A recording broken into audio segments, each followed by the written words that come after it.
3 times the world nearly ended in a nuclear destruction and we had no idea.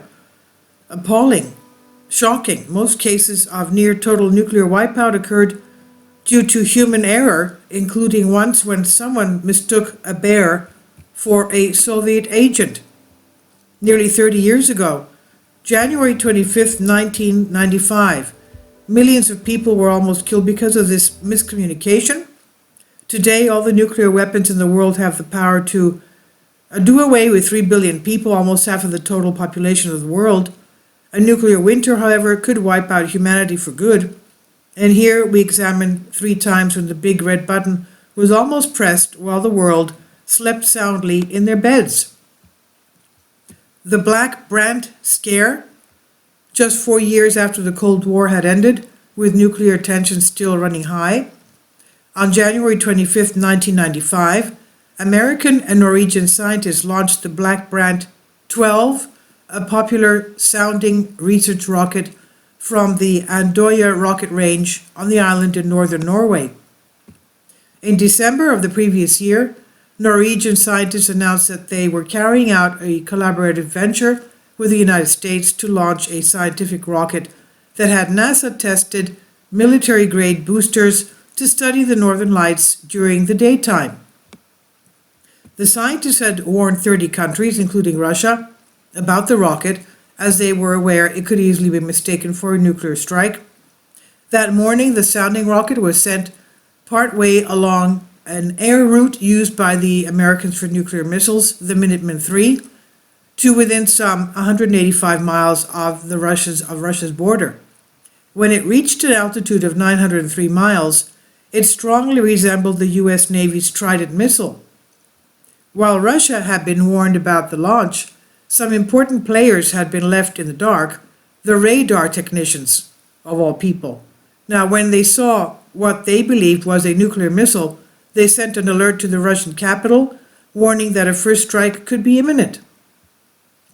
Then President Boris Yeltsin was alerted and acted quickly. In minutes, he was brought the black nuclear command briefcase called the Cheget, named after the mountainous area in the northern Caucasus, and then had a conversation with his defense minister over the phone.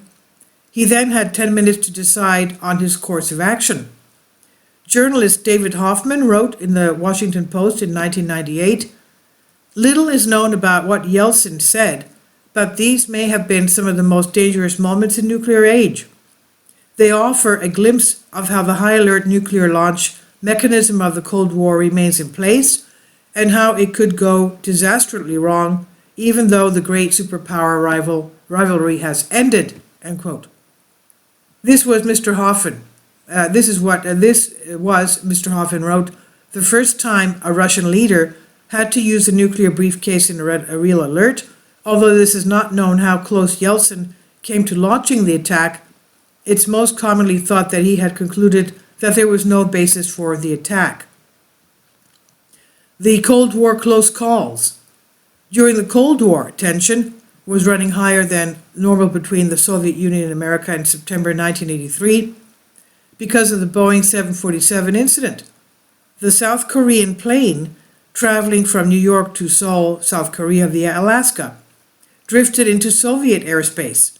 The Korean Airlines Flight 007 was shot down by the Soviet Union as it was thought to be a spy plane and of course, doing away with all the 269 passengers and crew. Then, later that month, the Soviet satellite reported that 5 U.S. missiles were headed their way, and the USSR prepared to launch a nuclear attack on America. This was in 1983. A nuclear attack on America, as well as its NATO allies in response, almost causing a nuclear holocaust. At that time, the Soviets, who were then terrified of an American attack, had 35,804 nuclear warheads in their arsenal. The U.S. had about 60% of that. They had 23,305.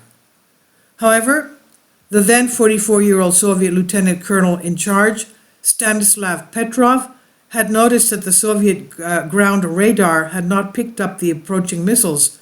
He did not trust the satellite technology, which was then in its infancy, and instead dismissed the warning as a false alarm. In 2013 documentary The Man Who Saved the World, Lieutenant Colonel Petrov said he's still haunted by the idea that millions of lives were hanging by a thread, and he added, "I took a gamble. It was probably 50-50, but I had a funny feeling in my gut." Luckily, he was right. The sun's reflection off the clouds had caused the satellite to think a missile attack was imminent. Mr. Petrov later was dubbed the man who saved the world, quote unquote, having saved up to an estimated 288 million Americans and Russian lives. The bear who almost caused World War III. Again, during the Cold War, when the Cuban Missile Crisis was almost acute phase with the United States Air Force on high alert, nuclear rockets were almost fired for the most unlikely reason. In 1962, President John F. Kennedy and Soviet leader Nikita Khrushchev negotiations were far from reaching a resolution on both sides, seeming willing to strike at any time.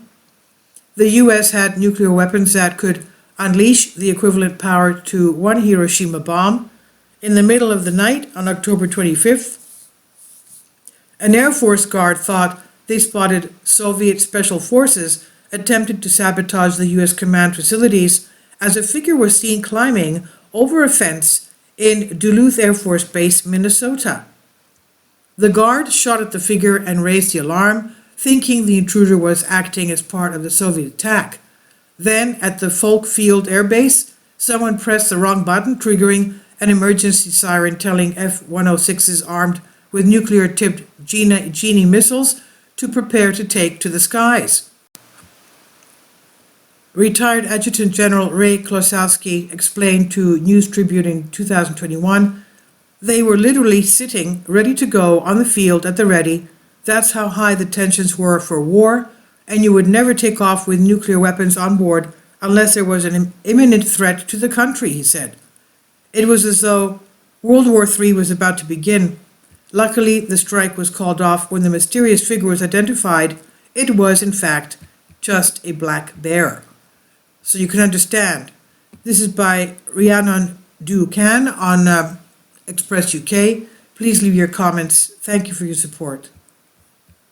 Kindly support my Patreon account. The daily posts are 5 videos daily, and they are totally different from what I have on my YouTube channel. Thank you so much for your support and that you find all my content so interesting. You'll find the Patreon account details in the description box